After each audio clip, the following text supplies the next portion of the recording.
Hello guys, welcome to my YouTube channel study and Masti time.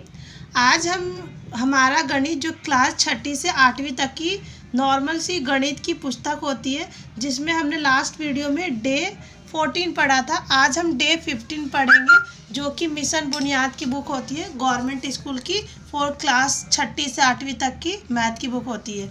इसमें हम आज chapter पढ़ेंगे मौलिक संक्रियाएं। यहाँ पे हमें क्वेश्चन गिवन होगा, उस क्वेश्चन में हमें पढ़ के फाइंड आउट करना होगा कि इस क्वेश्चन में प्लस होगा कि माइनस होगा कि सब्ट्रैक्शन होगा कि डिवाइड होगा कि मल्टीप्लाई होगा। तो हम स्टार्ट करते हैं। लेट स्टार्ट डे 15 क्वेश्चन 1 से।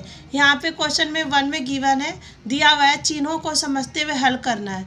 तो हमें सबसे पहले चिन्ह को देखना है। यहाँ पे देखिए, जब भी क्रॉस का साइन रहता है, इसका मतलब ये क्या हो रहा है, मल्टीप्लाई। तो इस क्वेश्चन में हमें क्या करना है, मल्टीप्लाई। तो 9 का पहाड़ा 8 बार पढ़ना, या 8 का पहाड़ा 9 बार पढ़िएगा। तो आपका आएगा 72। 72 का लिखेंगे 2 और हासिल लिखेंगे 7। फिर 9 का पहाड़ा 2 बार पढ़ो या 2 का पहाड़ा 9 बार पढ़ो। नॉर्मल सा गणित है, इसमें नॉर्मल सा गुना है जो आप सभी को आता होगा। 9 को 2 से गुना करूँगी तो 18, 18 में 7 ऐड कर दूँगी 25, 25 और हासिल 2, 5 लिख दूँगी, हासिल 2, 9 सते 63 और 63 2 65। इसी प्रकार आप ये खुद करके मुझे कमेंट में आंसर बताइएगा, इसका क्या आंसर आएगा। क्वेश्चन है 238 को 5 से गुना करना है, ये आप मुझे सॉल्व करके कमेंट कीजिएगा। अगला क्वेश्चन है भाग करें, जो कि सेकंड क्वेश्चन है। यहाँ पे हमें जब भी ऐसे क्वेश्चन गिवन रहता है, दिया रहता है, इसका मतलब ये इसमें भाग करना है। 728 को किससे भाग करना है, 7 से। तो 7 के पहला 1 डिजिट उठाएंगे। 7 के पढ़े 7 कितने बार में आता है, एक बार में आता है। तो यहाँ पे 1 लिखेंगे, जितने बार में आता है वो यहाँ पे लिखेंगे। इसे कहते हैं भागफल, जिसे इंग्लिश में कहते हैं क्वोशंट, ठीक है। और नीचे वाले को बोलते हैं शेषफल, और जिसे इंग्लिश में कहते हैं रिमाइंडर। हमें बस सॉल्व करना है, बताना नहीं है। नॉर्मल से आपकी इन्फॉर्मेशन एक्सप्लोर करने के लिए मैंने आपसे ये चीज़ शेयर किया है। तो 7 के पढ़े 7 कितने बार में आता है, एक बार में। तो यहाँ पे हम 1 लिख देंगे। उसके बाद यहाँ पे 7 लिख देंगे। फिर 7 में से 7 को माइनस कर दो 0। उसके बाद हम यहाँ पे उतारेंगे 2। तो 7 के पढ़े में 2 नहीं आता है, तो ना जाने के हम यहाँ लिखेंगे 0। फिर उसके बाद हम यहाँ पे उतारेंगे 8। तो 7 के पढ़े में 28 कितने बार में आता है, 4 बार में आता है। तो हम यहाँ लिख देंगे 4। तो फिर 28 लिखे भी माइनस कर देंगे। इसी प्रकार यहाँ पे अगला क्वेश्चन है 805 को 5 से भाग करना है। ये क्वेश्चन को मैंने सॉल्व करा है एक भाग। अब ये जो 805 को 5 से भाग करना है, ये आप सॉल्व करके मुझे इसका क्वेश्चन जो भागफल आएगा और जो रिमाइंडर या शेषफल आएगा, आप वो मुझे कमेंट करके आंसर बताइएगा। अगला क्वेश्चन है थर्ड क्वेश्चन, भाग करें। ऊपर ही जैसे सेकंड क्वेश्चन था, उसी प्रकार ये भी करना है, बस इसमें नंबर चेंज कर दिया और भाग ही करना है।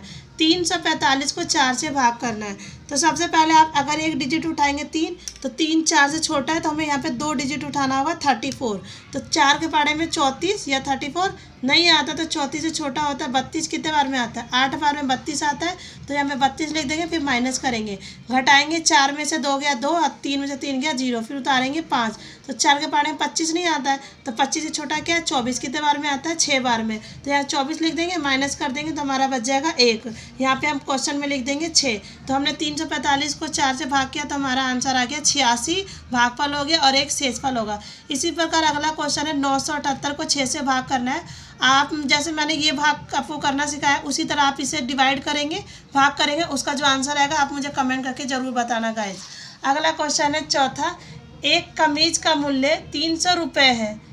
यदि आपने तीनों भाइयों के लिए ऐसी कमीज खरीदनी है, तो मुझे कितने रुपए की ज़रूरत पड़ेगी।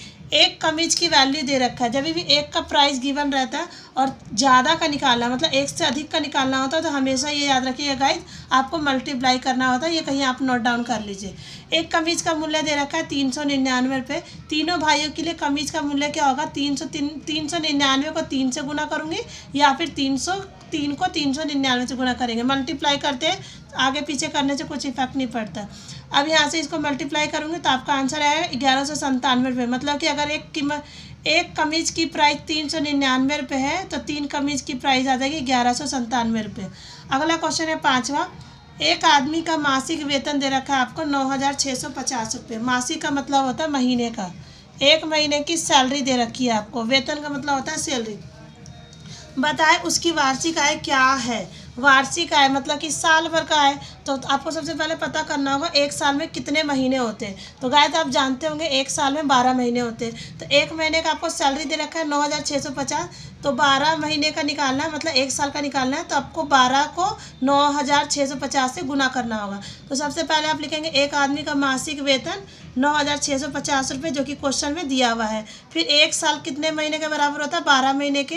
तो वार्षिक आय जो आपका जाएगा 9,650 को आप 12 से गुना करेंगे तो आपका सैलरी आ जाएगा 1,58,000 इतना रुपये आ जाएगा। सॉरी गाइज, 1,15,800 रुपये आपका सैलरी आएगा। एक बार आप भी खुद से भी गुना करके चेक कर लीजिएगा। अगला क्वेश्चन है छठा, 12 वॉशिंग मशीन की लागत। लागत का मतलब होता है खर्चा, जिसे इंग्लिश में कहते हैं कॉस्ट। खर्चा क्या होगी? प्रत्येक वॉशिंग मशीन की लागत 9,350 रुपये। अगर किसी एक वॉशिंग मशीन को बनाया जा रहा है, लागत हमें बनाने पे आता है, जो कि दे रखा है 9,350 रुपये। तो 12 मशीन का पता करना है। गाइज मैंने आपको लास्ट वीडियो में भी बताया था, जब भी आपको किसी एक चीज़ की कीमत दे रखी है और एक से अधिक का निकालना होता है तो वो आपको गुना करना होता है। तो एक वॉशिंग मशीन की लागत दे रखा है 9,350 रुपये।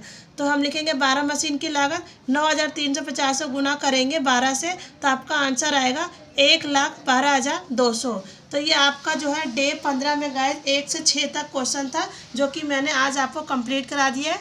और गाइज जितना हो सके इस वीडियो को ज़्यादा से ज़्यादा लाइक करो, शेयर करो, सब्सक्राइब करो।